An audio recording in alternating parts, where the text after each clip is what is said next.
This is Professor Pell at Harold Washington and Wilbur Wright Colleges, and I want to welcome you to week 10 of our English 102 online mini session course. Week 10 is a very important week. This week, you will finish up the last main section of your paper, the second thesis support section.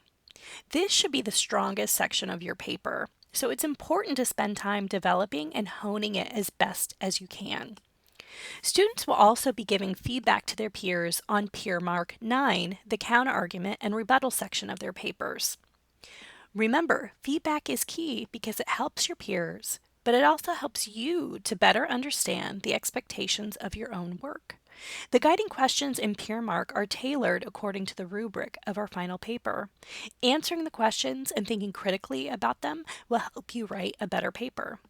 Finally, students are also learning about the similarity reports that are generated in Turnitin for their papers. If you know how to use them, these similarity reports can be used as a revision tool to help you avoid plagiarism. Okay, so let's dig in a little bit more deeply on what exactly we should do.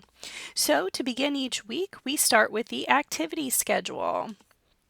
I have it loaded here just to make things a little bit easier. So let's come down to week 10 and take a look. You're already doing the first thing, watching the YouTube video of the week 10 overview. Also, I want you to watch this video in YouTube, how to interpret a similarity report. You can skip the first minute and 15 seconds and just start right at 1 minute and 15. Then in the readings folder in content, review the Interpreting a Turnitin Similarity Report. Let's take a look at that. So we come to content. We come to readings. And we don't want to look in the week 2, we want to look in the general readings. And then we come down here. And if you need to load more, click load more. Remember, they're alphabetized. So here it is, interpret the Turnitin Similarity Report.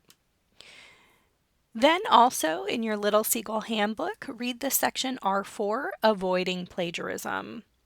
Okay, so those are the things that you should do to help support your learning this week of the actual things that you're going to be completing. So the first graded activity this week is the Peer Mark 10. So let's take a look at that. So Peer Mark 10, you're going to be developing the second thesis support draft of your paper.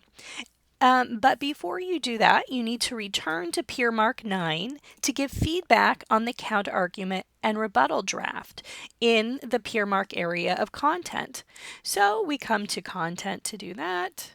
We come to Peer Mark partial drafts, and we come here to the Peer Mark 9, where you were last week, right? Because this week you're writing the new section and submitting that for Peer Mark 10. So this week you're going back to last week, what was submitted last week, and you're giving feedback on that. So once this loads, you'll come over here to the Peer Mark reviews and provide your reviews.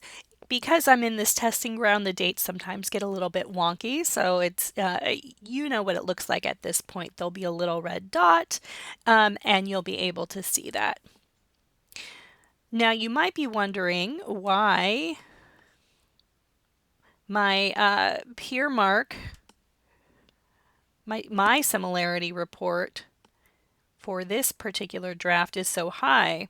Well, that's because I've been using fake papers for these students that have already been run through Brightspace before, Turnitin before. So what happens here is it's highlighting all this fake lorem ipsum that's been used in one of these papers before. So it is unoriginal, right? These are not original papers that I'm using in the testing ground. Okay, so you'll give feedback to 2 of your peers. Remember, when you give that feedback to 2 of your peers in the Peer Mark review, that you will be you need to meet the minimum word count. Okay, so give robust answers. Meet the minimum word count to receive full credit. Okay, and then you're going to write the second thesis support section of your paper. So remember to format your paper accordingly, correctly, using the mandatory paper formatting guides.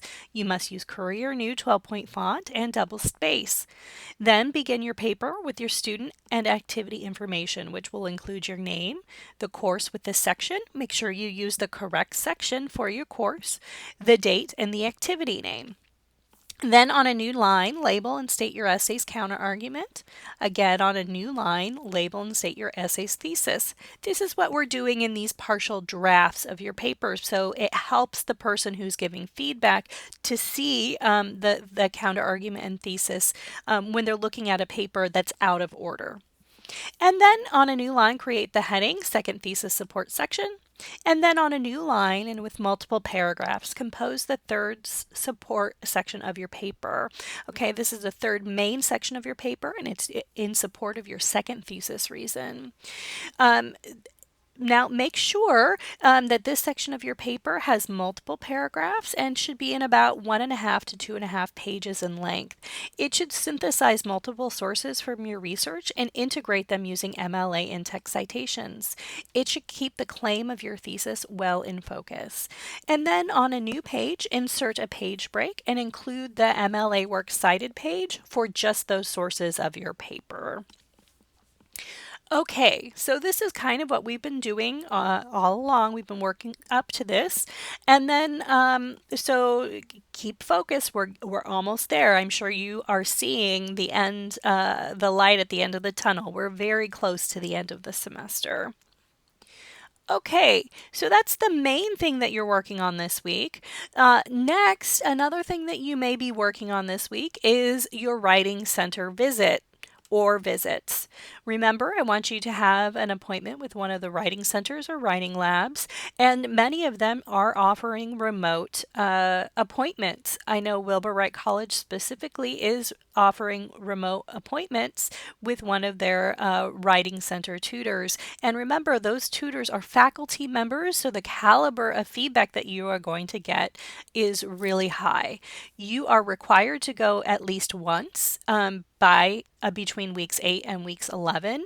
If you go multiple times, you will get extra credit. So you have to go once, that's worth 25 points, and every other time that you go, you will get an additional 25 points.